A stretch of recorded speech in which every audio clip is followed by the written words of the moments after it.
I. During that day Virginsky had spent 2 hours in running round to see the members of the quintet and to inform them that Shatov would certainly not give information, because his wife had come back and given birth to a child, and no one who knew anything of human nature could suppose that Shatov could be a danger at this moment. But to his discomfiture he found none of them at home except Urkel and Lyamshin. Urkel listened in silence, looking candidly into his eyes, and in answer to the direct question would he go at 6 o'clock or not, he replied with the brightest of smiles that of course he would go. Lyamshin was in bed, seriously ill, as it seemed, with his head covered with a quilt. He was alarmed at Virginsky's coming in, and as soon as the latter began speaking he waved him off from under the bedclothes, entreating him to let him alone. He listened to all he said about Shatov, however, and seemed for some reason extremely struck by the news that Virginsky had found no one at home. It seemed that Lyamshin knew already, through Liputin, of Fedka's death, and hurriedly and incoherently told Virginsky about it, at which the latter seemed struck in his turn. To Virginsky's direct question, should they go or not, he began suddenly waving his hands again, entreating him to let him alone, and saying that it was not his business, and that he knew nothing about it.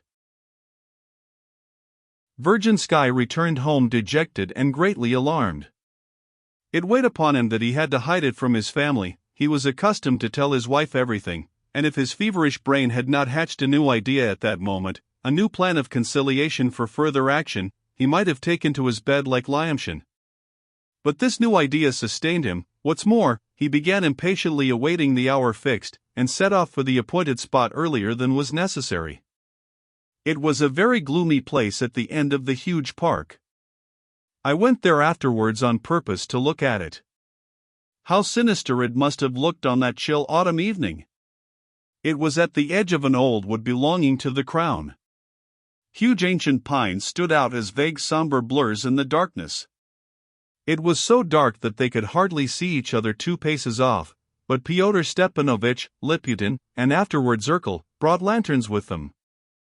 At some unrecorded date in the past a rather absurd-looking grotto had for some reason been built here of rough unhewn stones.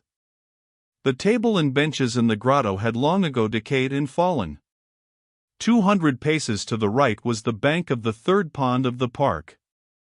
These 3 ponds stretched one after another for a mile from the house to the very end of the park. One could scarcely imagine that any noise, a scream, or even a shot, could reach the inhabitants of the Stavrogin's deserted house. Nikolai Syabolodivich's departure the previous day and Alexei Yegorich's absence left only 5 or 6 people in the house, all more or less invalid, so to speak. In any case it might be assumed with perfect confidence that if cries or shouts for help were heard by any of the inhabitants of the isolated house they would only have excited terror. No one would have moved from his warm stove or snug shelf to give assistance. By 6:20 almost all of them except Urkel, who had been told off to fetch Shatov, had turned up at the trysting place. This time Fyodor Stepanovich was not late, he came with Tolkachenko. Tolkachenko looked frowning and anxious, all his assumed determination and insolent bravado had vanished. He scarcely left Fyodor Stepanovich's side, and seemed to have become all at once immensely devoted to him. He was continually thrusting himself forward to whisper fussily to him, but the latter scarcely answered him, or muttered something irritably to get rid of him. Shigalov and Virginsky had arrived rather before Fyodor Stepanovich, and as soon as he came they drew a little apart in profound and obviously intentional silence. Fyodor Stepanovich raised his lantern and examined them with unceremonious and insulting minuteness. "They mean to speak," flashed through his mind. "Isn't Lyamshin here?" he asked Virginsky. "Who said he was ill?" "I am here," responded Lyamshin, suddenly coming from behind a tree. He was in a warm greatcoat and thickly muffled in a rug, so that it was difficult to make out his face even with a lantern. "So Liputin is the only one not here?" Liputin too came out of the grotto without speaking. Fyodor Stepanovich raised the lantern again. "Why were you hiding in there? Why didn't you come out?" I imagine we still keep the right of freedom of our actions, Liputin muttered, though probably he hardly knew what he wanted to express. Gentlemen, said Fyodor Stepanovich, raising his voice for the first time above a whisper, which produced an effect, I think you fully understand that it's useless to go over things again. Everything was said and fully thrashed out yesterday, openly and directly. But perhaps, as I see from your faces, someone wants to make some statement. In that case I beg you to make haste. Damn it all. There's not much time, and Urkel may bring him in a minute. He is sure to bring him, Tolkachenko put in for some reason. If I am not mistaken, the printing press will be handed over, to begin with, inquired Liputin, though again he seemed hardly to understand why he asked the question. Of course. Why should we lose it, said Fyodor Stepanovich, lifting the lantern to his face. But, you see, we all agreed yesterday that it was not really necessary to take it. He need only show you the exact spot where it's buried, we can dig it up afterwards for ourselves. I know that it's somewhere 10 paces from a corner of this grotto. But, damn it all. How could you have forgotten, Liputin? It was agreed that you should meet him alone and that we should come out afterwards. It's strange that you should ask, or didn't you mean what you said? Liputin kept gloomily silent. All were silent.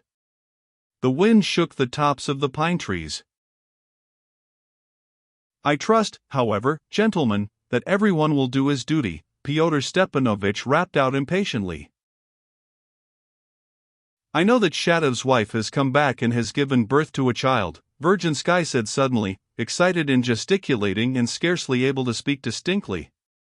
Knowing what human nature is, we can be sure that now he won't give information, because he is happy. So I went to everyone this morning and found no one at home, so perhaps now nothing need be done. He stopped short with a catch in his breath. If you suddenly became happy, Mr. Virginsky, said Fyodor Stepanovich, stepping up to him, would you abandon not giving information? There's no question of that, but any perilous public action which you had planned before you were happy and which you regarded as a duty and obligation in spite of the risk and loss of happiness? No, I wouldn't abandon it. I wouldn't on any account, said Virginsky with absurd warmth, twitching all over. You would rather be unhappy again than be a scoundrel? Yes, yes. Quite the contrary. I'd rather be a complete scoundrel, that is no, not a scoundrel at all, but on the contrary completely unhappy rather than a scoundrel. Well then, let me tell you that Shadov looks on this betrayal as a public duty. It's his most cherished conviction, and the proof of it is that he runs some risk himself, though, of course, they will pardon him a great deal for giving information. A man like that will never give up the idea. No sort of happiness would overcome him. In another day he'll go back on it, reproach himself, and will go straight to the police. What's more, I don't see any happiness in the fact that his wife has come back after 3 years' absence to bear him a child of Stavrogin's. But no one has seen Shadov's letter, Shigalov brought out all at once, emphatically. I've seen it, cried Fyodor Stepanovich. It exists, and all this is awfully stupid, gentlemen. And I protest, Virginsky cried, boiling over suddenly, I protest with all my might. This is what I want. I suggest that when he arrives we all come out and question him, and if it's true, we induce him to repent of it, and if he gives us his word of honor, let him go. In any case we must have a trial, it must be done after trial. We mustn't lie in wait for him and then fall upon him. Risk the cause on his word of honor, that's the acme of stupidity. Damnation, how stupid it all is now, gentlemen. And a pretty part you are choosing to play at the moment of danger. I protest. Virginsky persisted. Don't bawl, anyway, we shan't hear the signal. Shadov, gentlemen. Damnation, how stupid this is now. I've told you already that Shadov is a Slavophil, that is, one of the stupidest set of people. But, damn it all, never mind, that's no matter. You put me out. Shadov is an embittered man, gentlemen, and since he has belonged to the party, anyway, whether he wanted to or no, I had hoped till the last minute that he might have been of service to the cause and might have been made use of as an embittered man. I spared him and was keeping him in reserve, in spite of most exact instructions. I've spared him 100 times more than he deserved. But he's ended by betraying us. But, hang it all, I don't care. You'd better try running away now, any of you. No one of you has the right to give up the job. You can kiss him if you like, but you haven't the right to stake the cause on his word of honor. That's acting like swine and spies in government pay. Who's a spy in government pay here? Liputin filtered out. You, perhaps. You'd better hold your tongue, Liputin, you talk for the sake of talking, as you always do. All men are spies, gentlemen, who funk their duty at the moment of danger. There will always be some fools who'll run in a panic at the last moment and cry out, "Ai, forgive me," and I'll give them all away. But let me tell you, gentlemen, no betrayal would win you a pardon now.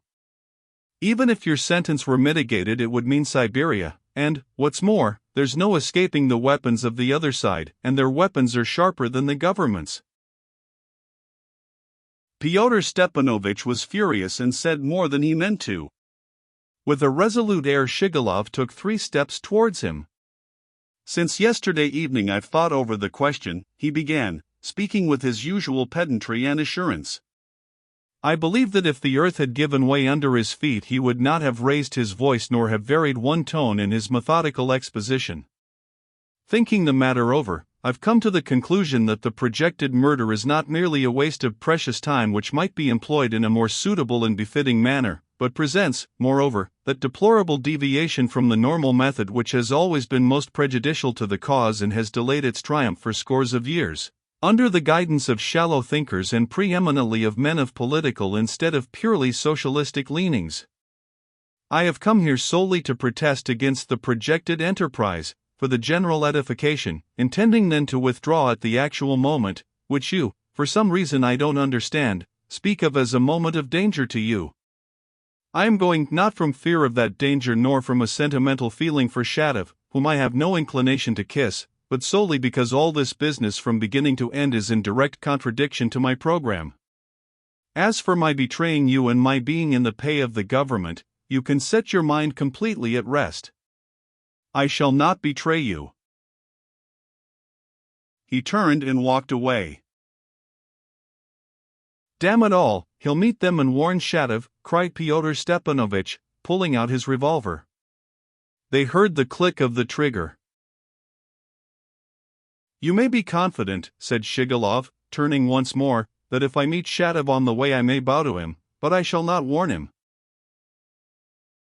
But do you know, you may have to pay for this, Mr. Fourier? I beg you to observe that I am not Fourier. If you mix me up with that mawkish theoretical twaddler, you simply prove that you know nothing of my manuscript, though it has been in your hands. As for your vengeance, let me tell you that it's a mistake to cock your pistol, that's absolutely against your interests at the present moment. But if you threaten to shoot me tomorrow, or the day after, you'll gain nothing by it but unnecessary trouble. You may kill me, but sooner or later you'll come to my system all the same. Goodbye. At that instant a whistle was heard in the park, 200 paces away from the direction of the pond. Liputin at once answered, whistling also as had been agreed the evening before. As he had lost several teeth and distrusted his own powers, he had this morning bought for a farthing in the market a child's clay whistle for the purpose. Urkel had warned Shadov on the way that they would whistle as a signal, so that the latter felt no uneasiness. Don't be uneasy, I'll avoid them and they won't notice me at all, Shigalov declared in an impressive whisper, and thereupon deliberately and without haste he walked home through the dark park. Everything, to the smallest detail of this terrible affair, is now fully known. To begin with, Liputin met Urkel and Shatov at the entrance to the grotto. Shatov did not bow or offer him his hand, but at once pronounced hurriedly in a loud voice, "Well, where have you put the spade, and haven't you another lantern? You needn't be afraid, there's absolutely no one here, and they wouldn't hear at Skvoreshniki now if we fired a cannon here. This is the place, here, this very spot." And he stamped with his foot 10 paces from the end of the grotto towards the wood. At that moment Tolkachenko rushed out from behind a tree and sprang at him from behind, while Urkel seized him by the elbows. Liputin attacked him from the front. The three of them at once knocked him down and pinned him to the ground. At this point Fyodor Stepanovich darted up with his revolver. It is said that Shatov had time to turn his head and was able to see and recognize him. 3 lanterns lighted up the scene. Shatov suddenly uttered a short and desperate scream. But they did not let him go on screaming. Fyodor Stepanovich firmly and accurately put his revolver to Shatov's forehead, pressed it to it, and pulled the trigger. The shot seems not to have been loud, nothing was heard at Skvoreshniki, anyway. Shigalov, who was scarcely 3 paces away, of course heard it. He heard the shout and the shot, but, as he testified afterwards, he did not turn nor even stop. Death was almost instantaneous. Fyodor Stepanovich was the only one who preserved all his faculties, but I don't think he was quite cool. Squatting on his heels, he searched the murdered man's pockets hastily, though with steady hand. No money was found, his purse had been left under Maria Ignatyevna's pillow. 2 or 3 scraps of paper of no importance were found, a note from his office, the title of some book, and an old bill from a restaurant abroad which had been preserved, goodness knows why, for 2 years in his pocket. Fyodor Stepanovich transferred these scraps of paper to his own pocket, and suddenly noticing that they had all gathered round, were gazing at the corpse and doing nothing, he began rudely and angrily abusing them and urging them on. Tolkachenko and Urkel recovered themselves, and running to the grotto brought instantly from it 2 stones which they had got ready there that morning. These stones, which weighed about 20 pounds each, were securely tied with cord. As they intended to throw the body in the nearest of the 3 ponds, they proceeded to tie the stones to the head and feet respectively. Fyodor Stepanovich fastened the stones while Tolkachenko and Urkel only held and passed them. Urkel was foremost, and while Fyodor Stepanovich, grumbling and swearing, tied the dead man's feet together with the cord and fastened the stone to them, a rather lengthy operation, Tolkachenko stood holding the other stone at arm's length, his whole person bending forward, as it were, deferentially, to be in readiness to hand it without delay. It never once occurred to him to lay his burden on the ground in the interval. When at last both stones were tied on and Fyodor Stepanovich got up from the ground to scrutinize the faces of his companions, something strange happened, utterly unexpected and surprising to almost everyone. As I have said already, all except perhaps Tolkachenko and Urkel were standing still doing nothing. Though Virginsky had rushed up to Shatov with the others, he had not seized him or helped to hold him. Lyamshin had joined the group after the shot had been fired. Afterwards, while Fyodor Stepanovich was busy with the corpse for perhaps 10 minutes, none of them seemed to have been fully conscious. They grouped themselves around and seemed to have felt amazement rather than anxiety or alarm. Liputin stood foremost, close to the corpse. Virginsky stood behind him, peeping over his shoulder with a peculiar, as it were unconcerned, curiosity. He even stood on tiptoe to get a better view. Lyamshin hid behind Virginsky. He took an apprehensive peep from time to time and slipped behind him again at once. When the stones had been tied on and Fyodor Stepanovich had risen to his feet, Virginsky began faintly shuddering all over, clasped his hands, and cried out bitterly at the top of his voice. "It's not the right thing, it's not at all." He would perhaps have added something more to his belated exclamation, but Lyamshin did not let him finish. He suddenly seized him from behind and squeezed him with all his might, uttering an unnatural shriek. There are moments of violent emotion, of terror, for instance, when a man will cry out in a voice not his own, unlike anything one could have anticipated from him, and this has sometimes a very terrible effect. Lyamshin gave vent to a scream more animal than human. Squeezing Virgin Sky from behind more and more tightly and convulsively, he went on shrieking without a pause, his mouth wide open and his eyes starting out of his head, keeping up a continual patter with his feet, as though he were beating a drum. Virgin Sky was so scared that he too screamed out like a madman, and with a ferocity, a vindictiveness that one could never have expected of Virgin Sky. He tried to pull himself away from Lyamshin, scratching and punching him as far as he could with his arms behind him. Urkel at last helped to pull Lyamshin away.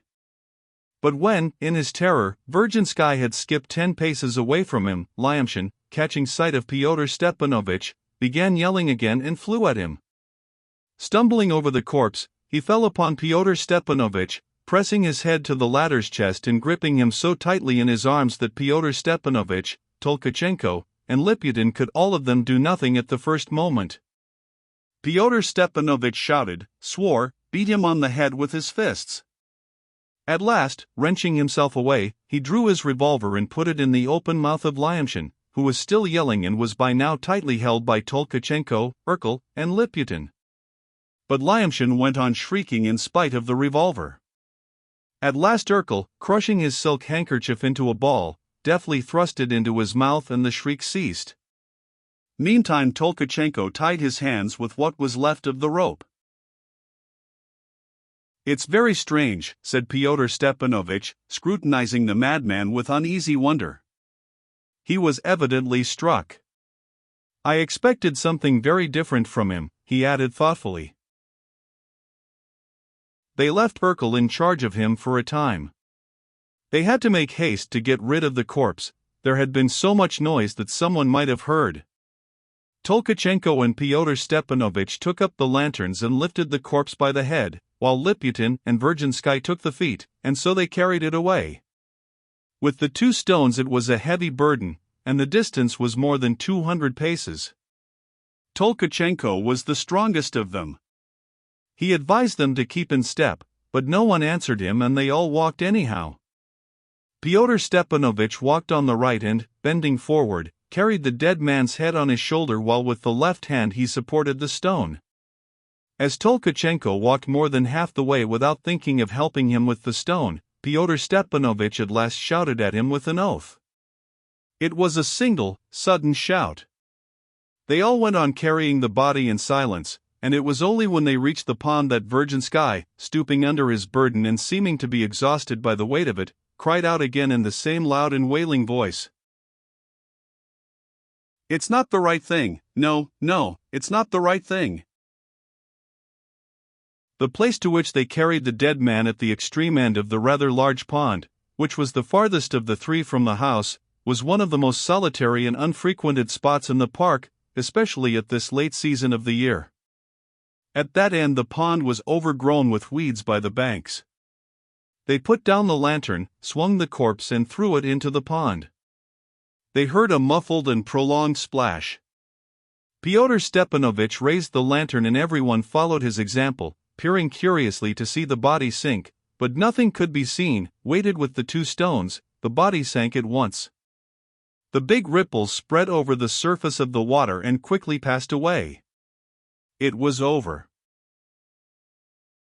Virgin Sky went off with Urkel, who before giving up Lyamshin to Tolkachenko brought him to Fyodor Stepanovich, reporting to the latter that Lyamshin had come to his senses, was penitent and begged forgiveness, and indeed had no recollection of what had happened to him. Fyodor Stepanovich walked off alone, going round by the farther side of the pond, skirting the park. This was the longest way. To his surprise Liputin overtook him before he got halfway home. "Fyodor Stepanovich! Fyodor Stepanovich! Lyamshin will give information." "No, he will come to his senses and realize that he will be the first to go to Siberia if he did. No one will betray us now. Even you won't." "What about you?" "No fear. I'll get you all out of the way the minute you attempt to turn traitors, and you know that. But you won't turn traitors. Have you run 1.5 miles to tell me that?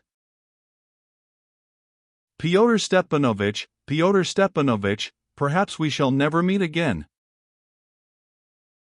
What's put that into your head? Only tell me one thing. Well, what? Though I want you to take yourself off. One question, but answer it truly. Are we the only quintet in the world, or is it true that there are hundreds of others?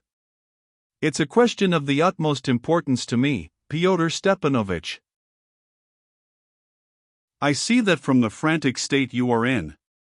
But do you know, Liputin, you are more dangerous than Lyamshin?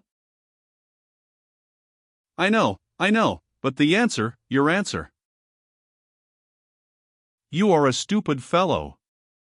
I should have thought it could make no difference to you now whether it's the only quintet or one of 1,000. That means it's the only one. I was sure of it, cried Liputin. I always knew it was the only one, I knew it all along. And without waiting for any reply he turned and quickly vanished into the darkness. Pyotr Stepanovich pondered a little. No one will turn traitor, he concluded with decision, but the group must remain a group and obey, or I'll. What a wretched set they are though. 2. He first went home, and carefully, without haste, packed his trunk. At 6 o'clock in the morning there was a special train from the town. This early morning express only ran once a week, and was only a recent experiment. Though Pyotr Stepanovich had told the members of the quintet that he was only going to be away for a short time in the neighborhood, his intentions, as appeared later, were in reality very different. Having finished packing, he settled accounts with his landlady to whom he had previously given notice of his departure, and drove in a cab to Urkel's lodgings, near the station. And then just upon 1 o'clock at night he walked to Kirilov's, approaching as before by Fedka's secret way. Pyotr Stepanovich was in a painful state of mind. Apart from other extremely grave reasons for dissatisfaction, he was still unable to learn anything of Stavrogin. He had, it seems, for I cannot assert it for a fact, received in the course of that day, probably from Petersburg, secret information of a danger awaiting him in the immediate future. There are, of course, many legends in the town relating to this period, but if any facts were known, it was only to those immediately concerned. I can only surmise as my own conjecture that Pyotr Stepanovich may well have had affairs going on in other neighborhoods as well as in our town, so that he really may have received such a warning. I am convinced, indeed, in spite of Liputin's cynical and despairing doubts, that he really had 2 or 3 other quintets, for instance, in Petersburg and Moscow, and if not quintets at least colleagues and correspondents, and possibly was in very curious relations with them. Not more than 3 days after his departure an order for his immediate arrest arrived from Petersburg, whether in connection with what had happened among us, or elsewhere, I don't know. This order only served to increase the overwhelming, almost panic terror which suddenly came upon our local authorities and the society of the town, till then so persistently frivolous in its attitude. On the discovery of the mysterious and portentous murder of the student Shatov, the climax of the long series of senseless actions in our midst, as well as the extremely mysterious circumstances that accompanied that murder. But the order came too late. Pyotr Stepanovich was already in Petersburg, living under another name, and, learning what was going on, he made haste to make his escape abroad. But I am anticipating in a shocking way. He went into Kirilov, looking ill-humored and quarrelsome. Apart from the real task before him, he felt, as it were, tempted to satisfy some personal grudge, to avenge himself on Kirilov for something. Kirilov seemed pleased to see him. He had evidently been expecting him a long time with painful impatience. His face was paler than usual, there was a fixed and heavy look in his black eyes. "I thought you weren't coming," he brought out drearily from his corner of the sofa, from which he had not, however, moved to greet him. Pyotr Stepanovich stood before him and, before uttering a word, looked intently at his face. "Everything is in order, then, and we are not drawing back from our resolution. Bravo! He smiled an offensively patronizing smile. But, after all, he added with unpleasant jocosity, if I am behind my time, it's not for you to complain, I made you a present of 3 hours. I don't want extra hours as a present from you, and you can't make me a present, you fool. What? Fyodor Stepanovich was startled, but instantly controlled himself. What huffiness! So we are in a savage temper, he rapped out, still with the same offensive superciliousness. At such a moment composure is what you need. The best thing you can do is to consider yourself a Columbus and me a mouse, and not to take offense at anything I say. I gave you that advice yesterday. I don't want to look upon you as a mouse. What's that, a compliment? But the tea is cold, and that shows that everything is topsy-turvy. Bah! But I see something in the window, on a plate. He went to the window. Oh, boiled chicken and rice. But why haven't you begun upon it yet?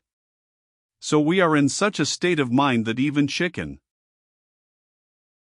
I've dined, and it's not your business. Hold your tongue. Oh, of course, besides, it's no consequence, though for me at the moment it is of consequence. Only fancy, I scarcely had any dinner, and so if, as I suppose, that chicken is not wanted now, eh? Eat it if you can. Thank you, and then I'll have tea. He instantly settled himself at the other end of the sofa and fell upon the chicken with extraordinary greediness. At the same time he kept a constant watch on his victim. Kirillov looked at him fixedly with angry aversion, as though unable to tear himself away. I say, though, Fyodor Stepanovich fired off suddenly, while he still went on eating, what about our business? We are not crying off, are we? How about that document? I've decided in the night that it's nothing to me. I'll write it. About the manifestos? Yes, about the manifestos too. But I'll dictate it. Of course, that's nothing to you. Can you possibly mind what's in the letter at such a moment? That's not your business. It's not mine, of course. It need only be a few lines, though, that you and Shatov distributed the manifestos and with the help of Fedka, who hid in your lodgings. This last point about Fedka and your lodgings is very important, the most important of all, indeed. You see, I am talking to you quite openly. Shatov? Why Shatov? I won't mention Shatov for anything. What next? What is it to you? You can't hurt him now. His wife has come back to him. She has waked up and is sent to ask me where he is. She is sent to ask you where he is? That's unfortunate. She may send again, no one ought to know I am here. Fyodor Stepanovich was uneasy. She won't know, she's gone to sleep again. There's a midwife with her, Irina Virginsky. So that's how it was. She won't overhear, I suppose? I say, you'd better shut the front door. She won't overhear anything. And if Shatov comes, I'll hide you in another room. Shatov won't come, and you must write that you quarreled with him because he turned traitor and informed the police, this evening, and caused his death. He is dead, cried Kirillov, jumping up from the sofa. He died at 7 o'clock this evening, or rather, at 7 o'clock yesterday evening, and now it's 1 o'clock. You have killed him. And I foresaw it yesterday. No doubt you did. With this revolver here. He drew out his revolver as though to show it, but did not put it back again and still held it in his right hand as though in readiness. "You are a strange man, though, Kirillov. You knew yourself that the stupid fellow was bound to end like this. What was there to foresee in that? I made that as plain as possible over and over again. Shatov was meaning to betray us. I was watching him, and it could not be left like that. And you too had instructions to watch him. You told me so yourself 3 weeks ago." "Hold your tongue. You've done this because he spat in your face in Geneva. For that and for other things too, for many other things, not from spite, however. Why do you jump up? Why look like that? Oh, so that's it, is it?" He jumped up and held out his revolver before him. Kirillov had suddenly snatched up from the window his revolver, which had been loaded and put ready since the morning. Fyodor Stepanovich took up his position and aimed his weapon at Kirillov. The latter laughed angrily. "Confess, you scoundrel, that you brought your revolver because I might shoot you. But I shan't shoot you, though. And again he turned his revolver upon Fyodor Stepanovich, as it were rehearsing, as though unable to deny himself the pleasure of imagining how he would shoot him. Fyodor Stepanovich, holding his ground, waited for him till the last minute without pulling the trigger, at the risk of being the first to get a bullet in his head. It might well be expected of the maniac. But at last the maniac dropped his hand, gasping and trembling and unable to speak. "You've played your little game and that's enough." Fyodor Stepanovich, too, dropped his weapon. "I knew it was only a game, only you ran a risk. Let me tell you, I might have fired." And he sat down on the sofa with a fair show of composure and poured himself out some tea, though his hand trembled a little. Kirillov laid his revolver on the table and began walking up and down.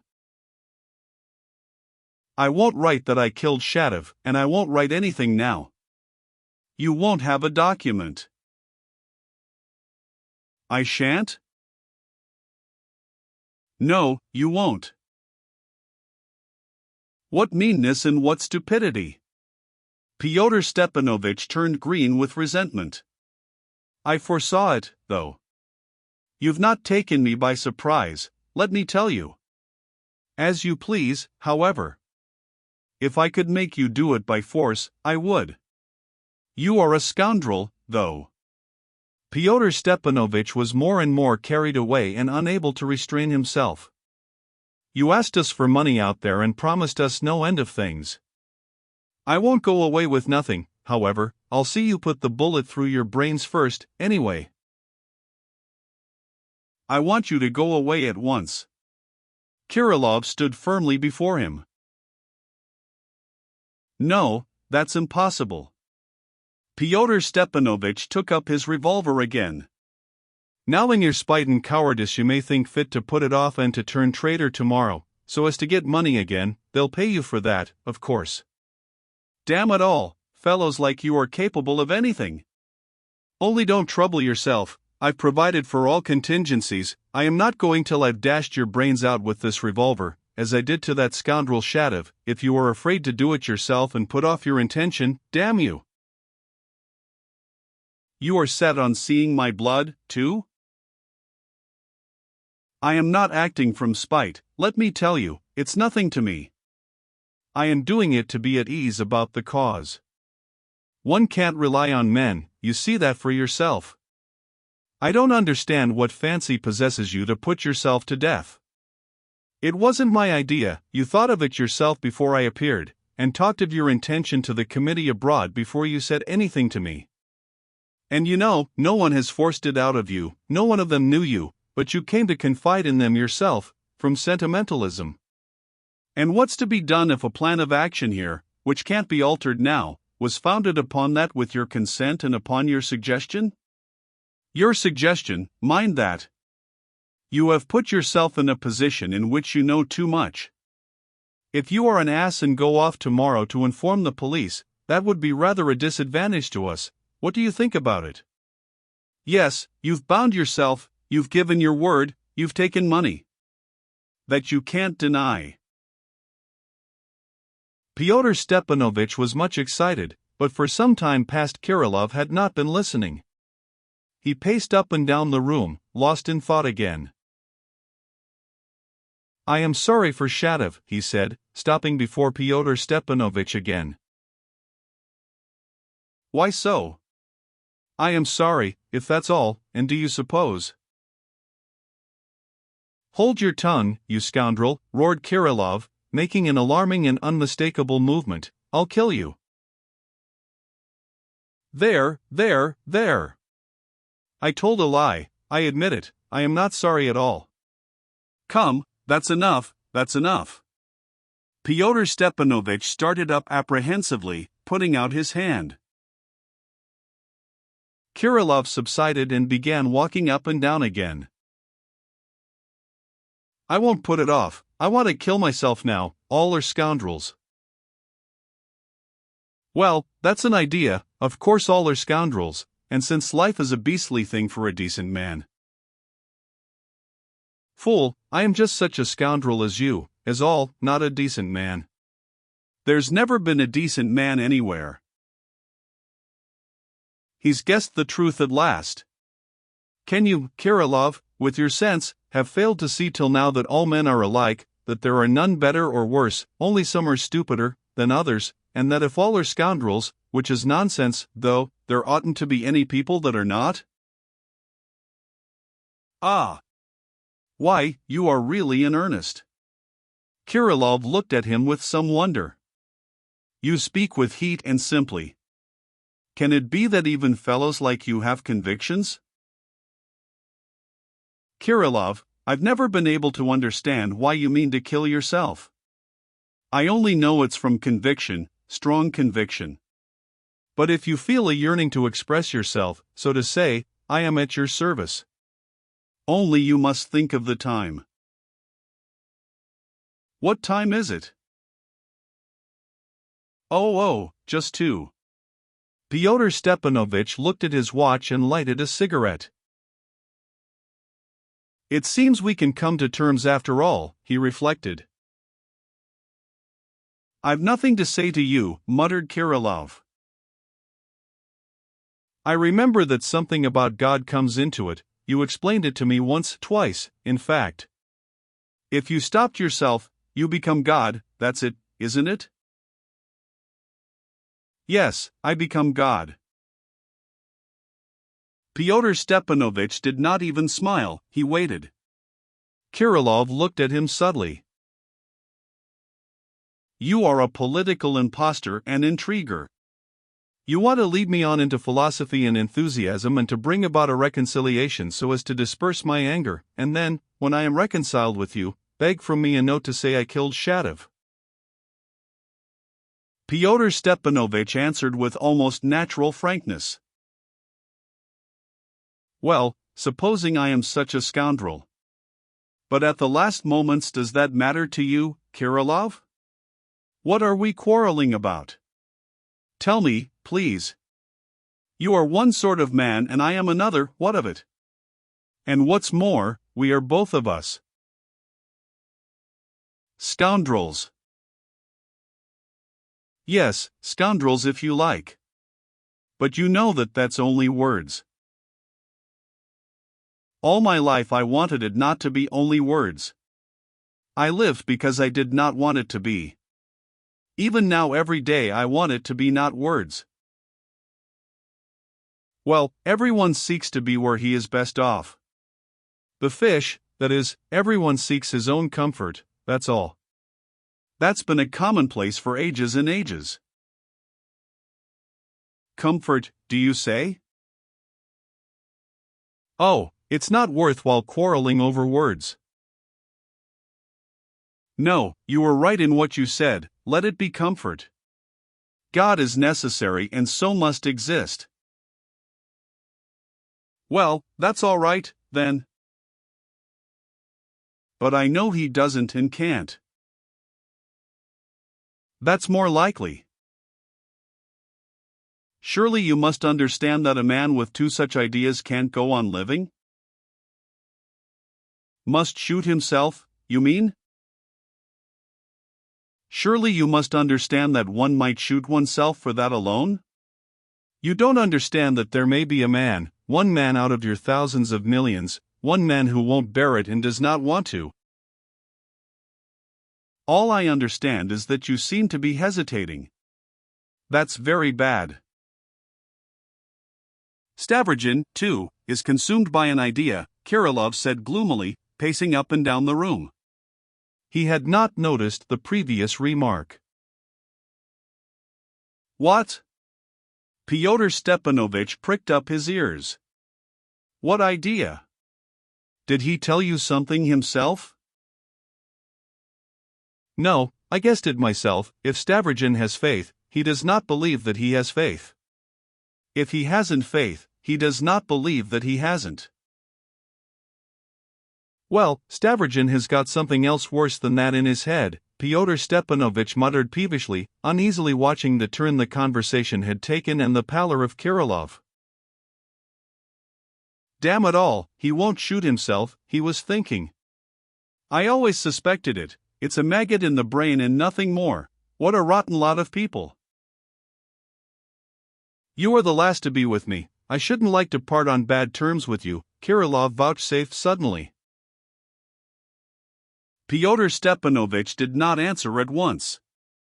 Damn it all, what is it now, he thought again. I assure you, Kirillov, I have nothing against you personally as a man, and always. You are a scoundrel and a false intellect. But I am just the same as you are, and I will shoot myself while you will remain living. You mean to say, I am so abject that I want to go on living? He could not make up his mind whether it was judicious to keep up such a conversation at such a moment or not, and resolved to be guided by circumstances. But the tone of superiority and of contempt for him, which Kirillov had never disguised, had always irritated him, and now for some reason it irritated him more than ever, possibly because Kirillov, who was to die within an hour or so, Fyodor Stepanovich still reckoned upon this, seemed to him, as it were, already only half a man, some creature whom he could not allow to be haughty. You seem to be boasting to me of your shooting yourself. I've always been surprised at everyone's going on living, said Kirillov, not hearing his remark. Admitting that's an idea, but... You ape, you assent to get the better of me. Hold your tongue, you won't understand anything. If there is no God, then I am God. There, I could never understand that point of yours. Why are you God? If God exists, all is His will, and from His will I cannot escape. If not, it's all my will and I am bound to show self-will. Self-will? But why are you bound? Because all will has become mine. Can it be that no one in the whole planet, after making an end of God and believing in his own will dare to express his self-will on the most vital point? It's like a beggar inheriting a fortune and being afraid of it and not daring to approach the bag of gold, thinking himself too weak to own it. I want to manifest my self-will. I may be the only one, but I'll do it. Do it by all means. I am bound to shoot myself because the highest point of my self-will is to kill myself with my own hands. But you won't be the only one to kill yourself, there are lots of suicides. With good cause. But to do it without any cause at all, simply for self-will, I am the only one. He won't shoot himself, flashed across Fyodor Stepanovich's mind again. Do you know, he observed irritably, if I were in your place I should kill someone else to show my self-will, not myself? You might be of use. I'll tell you whom, if you are not afraid. Then you needn't shoot yourself today, perhaps. We may come to terms. To kill someone would be the lowest point of self-will, and you show your whole soul in that. I am not you, I want the highest point and I'll kill myself. He's come to it of himself, Pyotr Stepanovich muttered malignantly. I am bound to show my unbelief, said Kirillov, walking about the room. I have no higher idea than disbelief in God. I have all the history of mankind on my side. Man has done nothing but invent God so as to go on living, and not kill himself. That's the whole of universal history up till now. I am the first one in the whole history of mankind who would not invent God. Let them know it once for all. He won't shoot himself, Pyotr Stepanovich thought anxiously. Let whom know it, he said, egging him on. It's only you and me here, you mean Liputin? Let everyone know, all will know. There is nothing secret that will not be made known. He said so. And he pointed with feverish enthusiasm to the image of the Savior, before which a lamp was burning. Pyotr Stepanovich lost his temper completely. So you still believe in him, and you've lighted the lamp, to be on the safe side, I suppose? The other did not speak. Do you know, to my thinking, you believe perhaps more thoroughly than any priest? Believe in whom? In him? Listen. Kirillov stood still, gazing before him with fixed and ecstatic look. Listen to a great idea. There was a day on earth, and in the midst of the earth there stood 3 crosses. One on the cross had such faith that he said to another, Today thou shalt be with me in paradise. The day ended, both died and passed away and found neither paradise nor resurrection. His words did not come true. Listen, that man was the loftiest of all on earth, he was that which gave meaning to life. The whole planet, with everything on it, is mere madness without that man. There has never been any like him before or since, never, up to a miracle. For that is the miracle, that there never was or never will be another like him. And if that is so, if the laws of nature did not spare even him, have not spared even their miracle and made even him live in a lie and die for a lie, then all the planet is a lie and rests on a lie and on mockery. So then, the very laws of the planet are a lie and the vaudeville of devils. What is there to live for? Answer, if you are a man. That's a different matter. It seems to me you've mixed up 2 different causes, and that's a very unsafe thing to do. But excuse me, if you are God?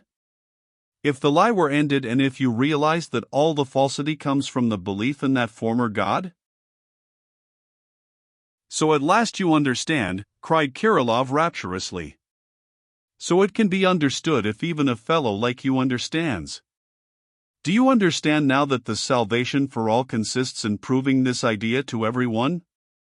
Who will prove it? I can't understand how an atheist could know that there is no God and not kill himself on the spot. To recognize that there is no God and not to recognize at the same instant that one is God oneself is an absurdity, else one would certainly kill oneself. If you recognize it, you are sovereign, and then you won't kill yourself but will live in the greatest glory. But one, the first, must kill himself, for else who will begin and prove it? So I must certainly kill myself, to begin and prove it. Now I am only a God against my will and I am unhappy, because I am bound to assert my will. All are unhappy because all are afraid to express their will. Man has hitherto been so unhappy and so poor because he has been afraid to assert his will in the highest point and has shown his self-will only in little things, like a schoolboy. I am awfully unhappy, for I'm awfully afraid. Terror is the curse of man. But I will assert my will, I am bound to believe that I don't believe. I will begin and will make an end of it and open the door, and will save.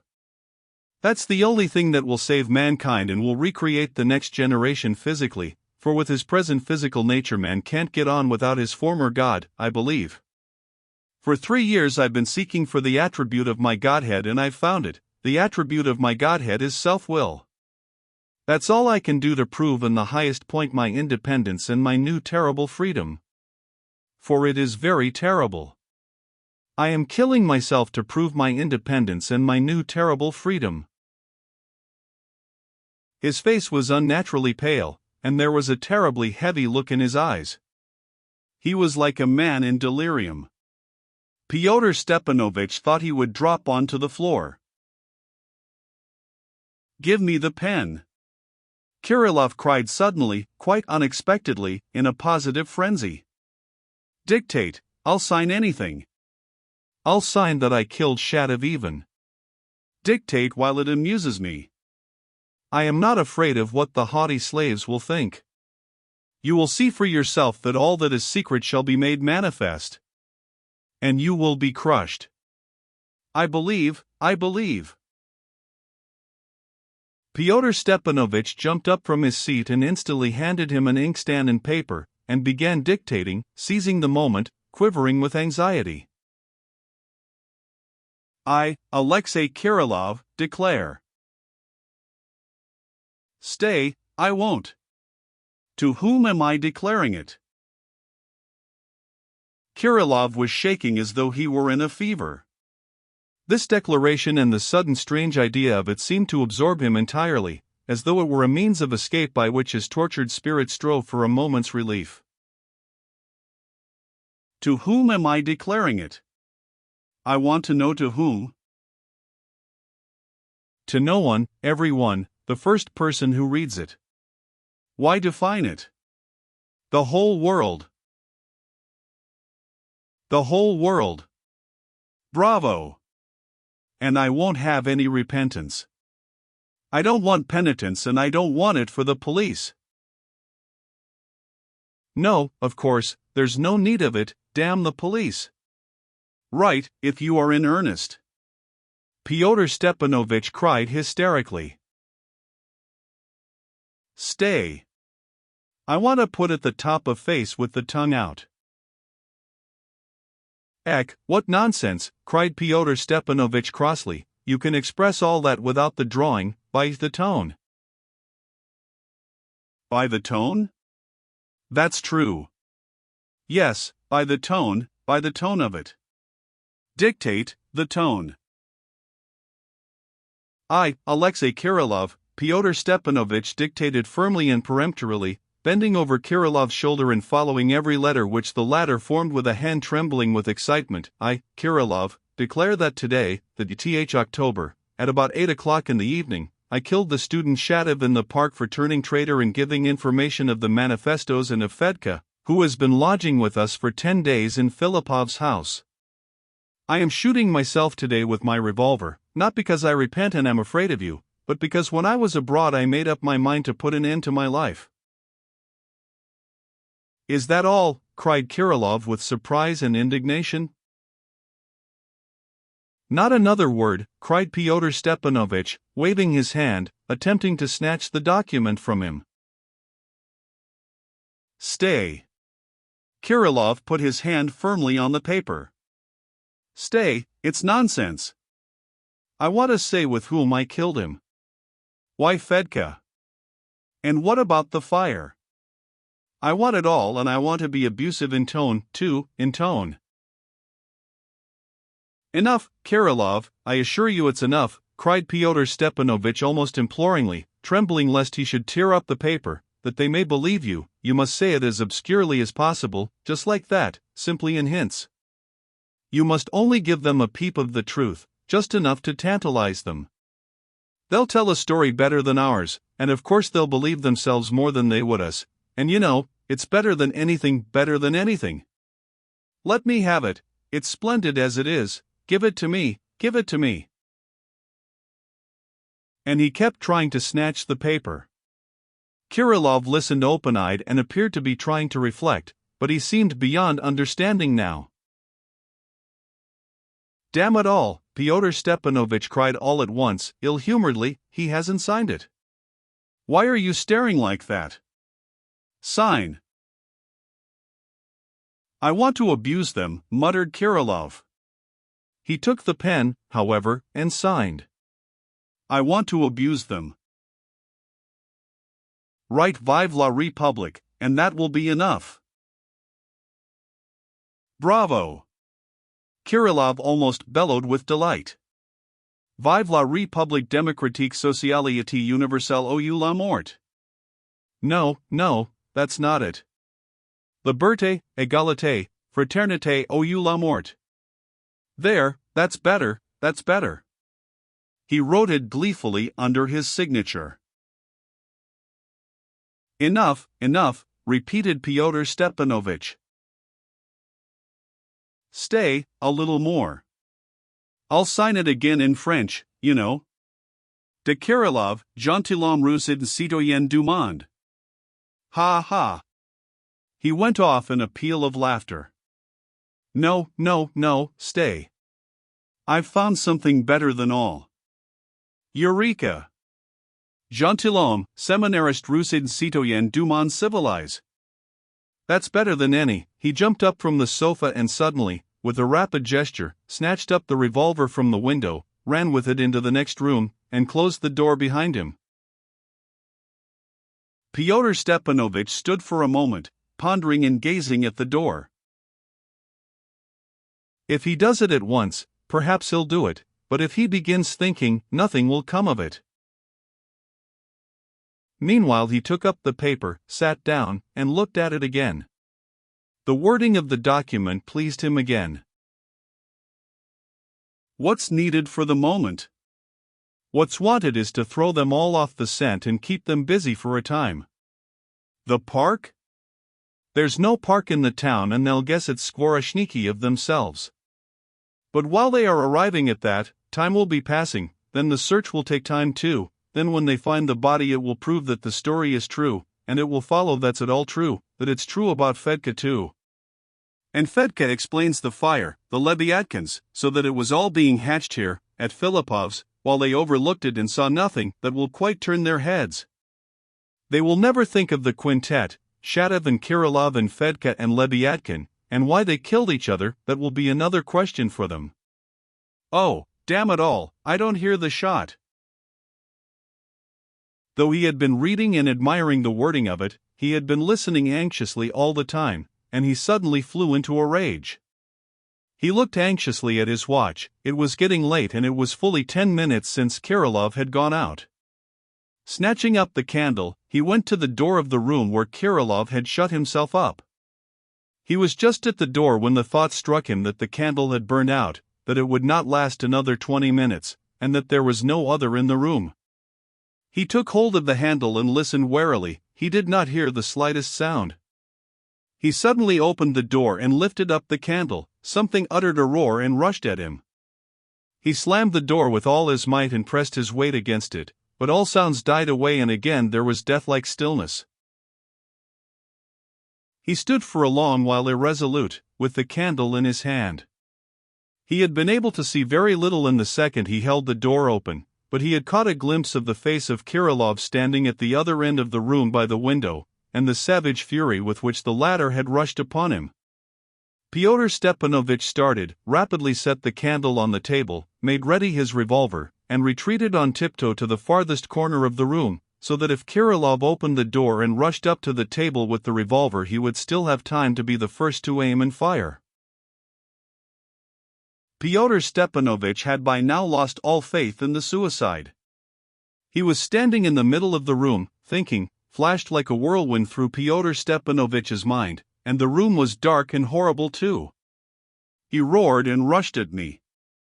There are two possibilities: either I interrupted him at the very second when he was pulling the trigger, or he was standing planning how to kill me. Yes, that's it, he was planning it. He knows I won't go away without killing him if he funks it himself, so that he would have to kill me first to prevent my killing him. And again there is silence. I am really frightened. He may open the door all of a sudden. The nuisance of it is that he believes in God like any priest. He won't shoot himself for anything. There are lots of these people nowadays who've come to it of themselves. A rotten lot. Oh, damn it, the candle. It'll go out within a quarter of an hour for certain. I must put a stop to it, come what may, I must put a stop to it. Now I can kill him. With that document here no one would think of my killing him. I can put him in such an attitude on the floor with an unloaded revolver in his hand that they'd be certain he'd done it himself. Damn it. How is one to kill him? If I open the door, he'll rush out again and shoot me first. Damn it all, he'll be sure to miss. He was in agonies, trembling at the necessity of action and his own indecision. At last he took up the candle and again approached the door with the revolver held up in readiness. He put his left hand, in which he held the candle, on the door handle. But he managed awkwardly, the handle clanked, there was a rattle and a creak. He will fire straightway, flashed through Fyodor Stepanovitch's mind. With his foot he flung the door open violently, raised the candle, and held out the revolver, but no shot nor cry came from within. There was no one in the room. He started. The room led nowhere. There was no exit, no means of escape from it. He lifted the candle higher and looked about him more attentively. There was certainly no one. He called Kirilov's name in a low voice, then again louder. No one answered. Can he have got out by the window? The casement in one window was, in fact, open. Absurd! He couldn't have got away through the casement. Fyodor Stepanovitch crossed the room and went up to the window. He couldn't possibly. All at once he turned round quickly and was aghast at something extraordinary. Against the wall facing the windows on the right of the door stood a cupboard. On the right side of this cupboard, in the corner formed by the cupboard and the wall, stood Kirilov, and he was standing in a very strange way, motionless, perfectly erect, with his arms held stiffly at his sides, his head raised and pressed tightly back against the wall in the very corner. He seemed to be trying to conceal and efface himself. Everything seemed to show that he was hiding, yet somehow it was not easy to believe it. Fyodor Stepanovitch was standing a little sideways to the corner, and could only see the projecting parts of the figure. He could not bring himself to move to the left to get a full view of Kirilov and solve the mystery. His heart began beating violently, and he felt a sudden rush of blind fury. He started from where he stood, and, shouting and stamping with his feet, he rushed to the horrible place. But when he reached Kirilov he stopped short again, still more overcome, horror-stricken. What struck him most was that, in spite of his shout and his furious rush, the figure did not stir, did not move in a single limb as though it were of stone or of wax. The pallor of the face was unnatural, the black eyes were quite unmoving and were staring away at a point in the distance. Fyodor Stepanovitch lowered the candle and raised it again, lighting up the figure from all points of view and scrutinizing it. He suddenly noticed that, although Kirilov was looking straight before him, he could see him and was perhaps watching him out of the corner of his eye. Then the idea occurred to him to hold the candle right up to the wretch's face, to scorch him and see what he would do. He suddenly fancied that Kirilov's chin twitched and that something like a mocking smile passed over his lips, as though he had guessed Fyodor Stepanovitch's thought. He shuddered and, beside himself, clutched violently at Kirilov's shoulder. Then something happened so hideous and so soon over that Fyodor Stepanovitch could never afterwards recover a coherent impression of it. He had hardly touched Kirilov when the latter bent down quickly and with his head knocked the candle out of Fyodor Stepanovitch's hand. The candlestick fell with a clang on the ground and the candle went out. At the same moment he was conscious of a fearful pain in the little finger of his left hand. He cried out, and all that he could remember was that, beside himself, he hit out with all his might and struck 3 blows with the revolver on the head of Kirilov, who had bent down to him and had bitten his finger. At last he tore away his finger and rushed headlong to get out of the house, feeling his way in the dark. He was pursued by terrible shouts from the room. Directly, directly, directly, directly. 10 times. But he still ran on, and was running into the porch when he suddenly heard a loud shot. Then he stopped short in the dark porch and stood deliberating for 5 minutes. At last he made his way back into the house. But he had to get the candle. He had only to feel on the floor on the right of the cupboard for the candlestick, but how was he to light the candle? There suddenly came into his mind a vague recollection. he recalled that when he had run into the kitchen the day before to attack Fedka, he had noticed in passing a large red box of matches in a corner on a shelf. Feeling with his hands, he made his way to the door on the left leading to the kitchen, found it, crossed the passage, and went down the steps. On the shelf, on the very spot where he had just recalled seeing it, he felt in the dark a full unopened box of matches.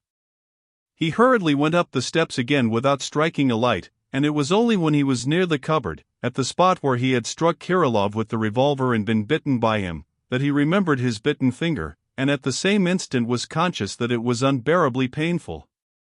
Clenching his teeth, he managed somehow to light the candle end, set it in the candlestick again, and looked about him. Near the open casement, with his feet towards the right-hand corner, lay the dead body of Kirillov. The shot had been fired at the right temple and the bullet had come out at the top on the left, shattering the skull.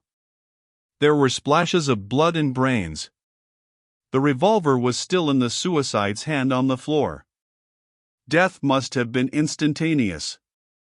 After a careful look round, Fyodor Stepanovich got up and went out on tiptoe, closed the door, left the candle on the table in the outer room, thought a moment, and resolved not to put it out, reflecting that it could not possibly set fire to anything. Looking once more at the document left on the table, he smiled mechanically and then went out of the house, still for some reason walking on tiptoe. He crept through Fedka's hole again and carefully replaced the posts after him. 3. Precisely at 10 minutes to 6 Fyodor Stepanovich and Urkel were walking up and down the platform at the railway station beside a rather long train. Fyodor Stepanovich was setting off and Urkel was saying goodbye to him. The luggage was in, and his bag was in the seat he had taken in a second-class carriage. The first bell had rung already, they were waiting for the second. Fyodor Stepanovich looked about him, openly watching the passengers as they got into the train. But he did not meet anyone he knew well, only twice he nodded to acquaintances, a merchant whom he knew slightly, and then a young village priest who was going to his parish 2 stations away. Urkel evidently wanted to speak of something of importance in the last moments, though possibly he did not himself know exactly of what, but he could not bring himself to begin. He kept fancying that Fyodor Stepanovich seemed anxious to get rid of him and was impatient for the last bell. "You look at everyone so openly," he observed with some timidity, as though he would have warned him. "Why not? It would not do for me to conceal myself at present. It's too soon. Don't be uneasy. All I am afraid of is that the devil might send Liputin this way, he might send me out and race off here." "Fyodor Stepanovich, they are not to be trusted," Urkel brought out resolutely. "Liputin? None of them, Fyodor Stepanovich. Nonsense.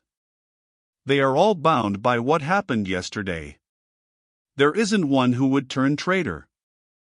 People won't go to certain destruction unless they've lost their reason. Fyodor Stepanovich, but they will lose their reason." Evidently that idea had already occurred to Fyodor Stepanovich too, and so Urkel's observation irritated him the more.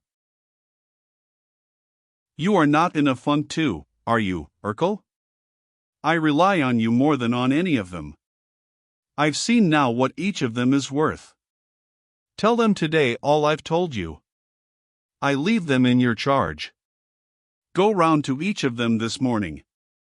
Read them my written instructions tomorrow, or the day after, when you are all together and they are capable of listening again, and believe me, they will be by tomorrow, for they'll be in an awful funk, and that will make them as soft as wax.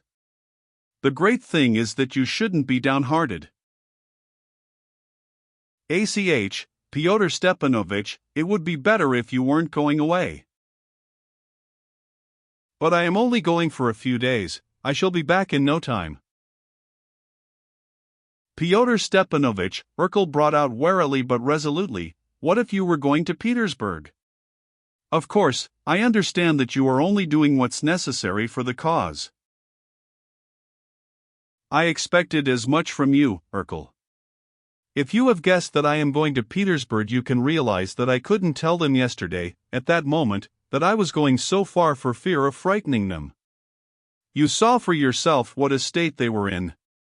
But you understand that I am going for the cause, for work of the first importance, for the common cause, and not to save my skin, as Liputin imagines. Fyodor Stepanovich, what if you were going abroad? I should understand. I should understand that you must be careful of yourself because you are everything and we are nothing. I shall understand, Fyodor Stepanovich. The poor boy's voice actually quivered. Thank you, Urkel. Aie, you've touched my bad finger. Urkel had pressed his hand awkwardly. The bad finger was discreetly bound up in black silk. But I tell you positively again that I am going to Petersburg only to sniff round, and perhaps shall only be there for 24 hours and then back here again at once. When I come back I shall stay at Gaganov's country place for the sake of appearances. If there is any notion of danger, I should be the first to take the lead and share it. If I stay longer in Petersburg I'll let you know at once, in the way we've arranged, and you'll tell them. The second bell rang. Then there's only 5 minutes before the train starts. I don't want the group here to break up, you know. I am not afraid, don't be anxious about me. I have plenty of such centers, and it's not much consequence, but there's no harm in having as many centers as possible. But I am quite at ease about you, though I am leaving you almost alone with those idiots. Don't be uneasy, they won't turn traitor, they won't have the pluck. You going today too? He cried suddenly in a quite different, cheerful voice to a very young man, who came up gaily to greet him. I didn't know you were going by the express too. Where are you off to, your mother's? The mother of the young man was a very wealthy landowner in a neighboring province, and the young man was a distant relation of Yulia Mihailovna's and had been staying about a fortnight in our town. No, I am going farther, to R. I've 8 hours to live through in the train. Off to Petersburg, laughed the young man. What makes you suppose I must be going to Petersburg? Said Fyodor Stepanovich, laughing even more openly. The young man shook his gloved finger at him. Well, you've guessed right, Fyodor Stepanovich whispered to him mysteriously. I am going with letters from Yulia Mihailovna and have to call on 3 or 4 personages, as you can imagine, bother them all, to speak candidly. It's a beastly job. But why is she in such a panic? Tell me, the young man whispered too.